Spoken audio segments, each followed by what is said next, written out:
The most addicting game I've ever played. We're talking like thousands of hours, literally. Would be the Fantasy Star series, starting with the Dreamcast. And I've never really played the the Sega one before that, the turn-based one. And I even bought it later on, and I just couldn't get into it.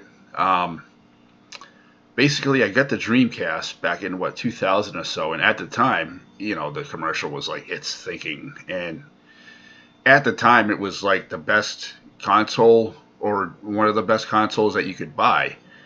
And I remember going in there and getting Fantasy Star and just buying it, not really thinking much about it. And I remember like taking it home. And when I first played it, I'm like, oh, because I thought it would be turn based, but it's not. It was action based, which I prefer. And then I found that, whatever you name your characters, that's the section that you get. And each section has a different armor, different weapons, different type of weapons. So every game that you play with a different section is a different game altogether, really. And yet it takes hours and hours and hours to really get the good stuff. And there was a certain goodness about it. It was just like it was like set up like Diablo, like people compare it to Diablo, but there was a goodness about it that Diablo didn't have. It was a brightness.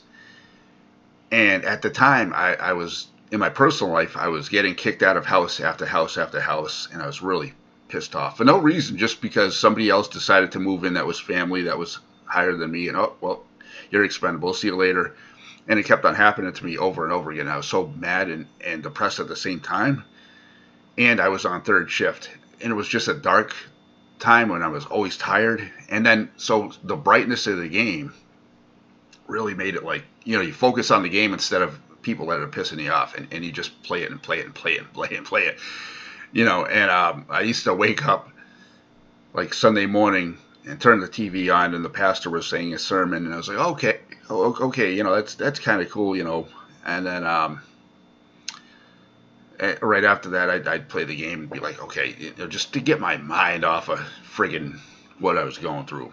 And and I think that's one of the reasons, but I think overall it was just the addiction of finding the the goodies in the game. And just like there was so much random stuff, like it said you could play 1,000 hours and never get a single weapon like this. It's the rare weapons, the rarity of the game, where you play it for hours and hours and hours, and still not feel like you've accomplished enough. Like you want the ultimate armor, the ultimate weapon. And I played it so much, and then when version 2 came out in 2001, I upgraded it, but I played it so much that I literally broke the Dreamcast. And what sucks is that back then, like the disc kept on spinning and spinning and kept on making this noise, and I broke it. And back then, if you broke your Dreamcast, you could not transfer your data to a new Dreamcast. It was built so that your only data was on that Dreamcast. So then when I get a new one, I had to start over, and I was like, I'm not putting all those thousands of hours into that. And then Blue Burst came out in 2006 or so. Well, I played it in 2006. I found it addicting, but again, Blue Burst went off the shelves. I mean, it went off the air for whatever reason. And then it's like you have to start over, or somebody said, well, yeah, there's still servers out for it.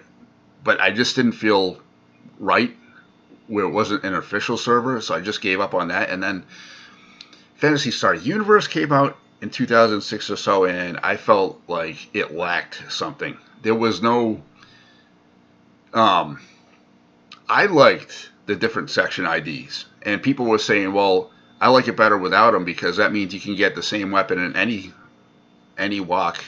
Doesn't matter who you are, you can get the same weapon, which is true, but I thought it took away the goodness of the game, because if somebody else is in a different section than you can trade off with them, or you can hop on with them and get that rare armor. Whereas if you have a section that they want, they come to you and you just trade off. And I thought it made the game all more fun. It just lacks something. And then I heard of Phantasy Star version 2, and I don't have the PlayStation 4.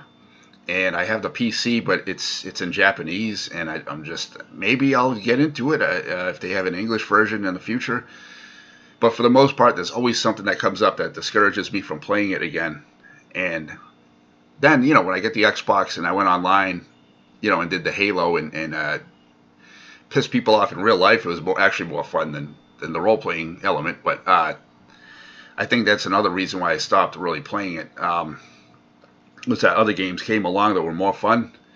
But overall, I'd like to know, what's the most addicting game that you've ever played? Like, we're talking like hours that you've put into it. I'd like to hear it.